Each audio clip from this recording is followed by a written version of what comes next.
Hey guys, this is a video of me installing a sway bar in my mom's 1972 Dodge Charger.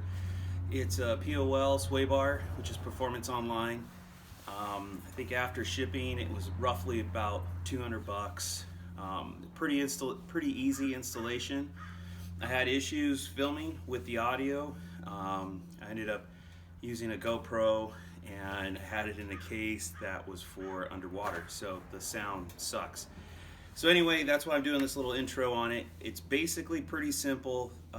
Everything is basically time-lapse. There's a couple of areas where I'm talking about something that's important to explain, and you could kind of hear me, but I also put in some text there so you can read what's going on.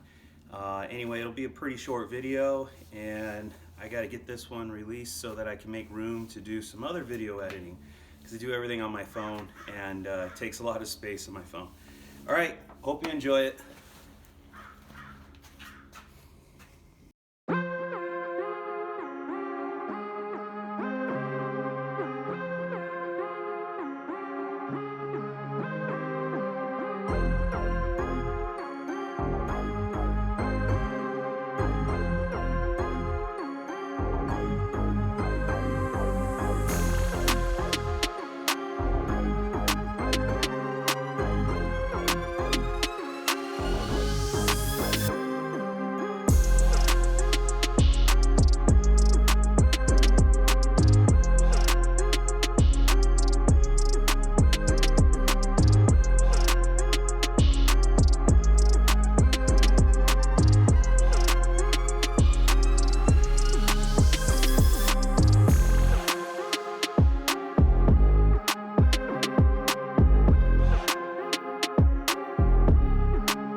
Sway bar is going to clear. It's not rubbing against the K-member or anything, so we look good everywhere. It comes with extra spacers in here. I guess we still have to figure that out.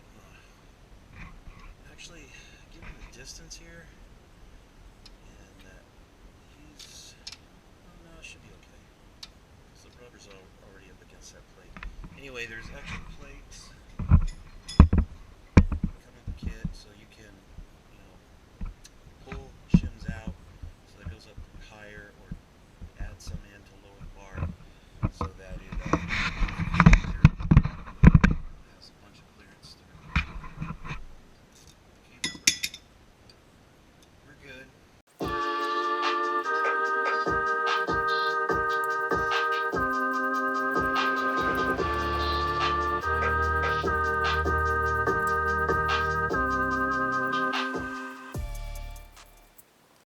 Because I installed this torque strap, this plate basically goes across it uses the same holes as the sway bar. And so the bolts that go through this plate to the sway bar bracket, basically there's just enough room in there for the head of the bolt.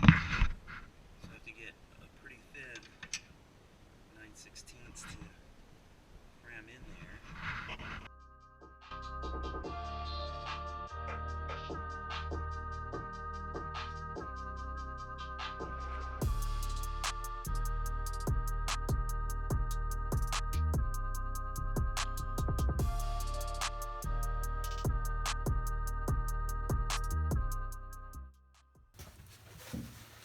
Okay, one more thing I wanted to mention was the control arms I actually have on this car are for sway bar.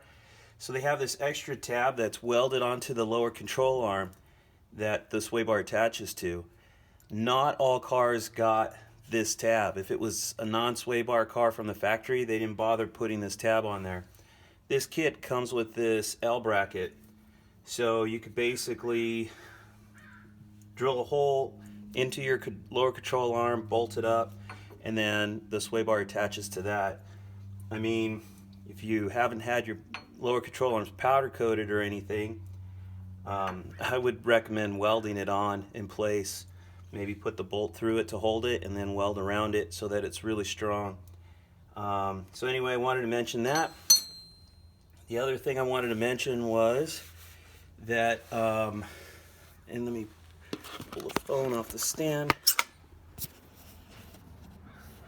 This K-member is the 70 and later style K-member. So this sway bar actually goes through the K-member. On the earlier ones, the sway bar went in front of the K-member up here, and the bracket's attached to the front of the K-member like this. So anyway, just wanted to point that out. That's it.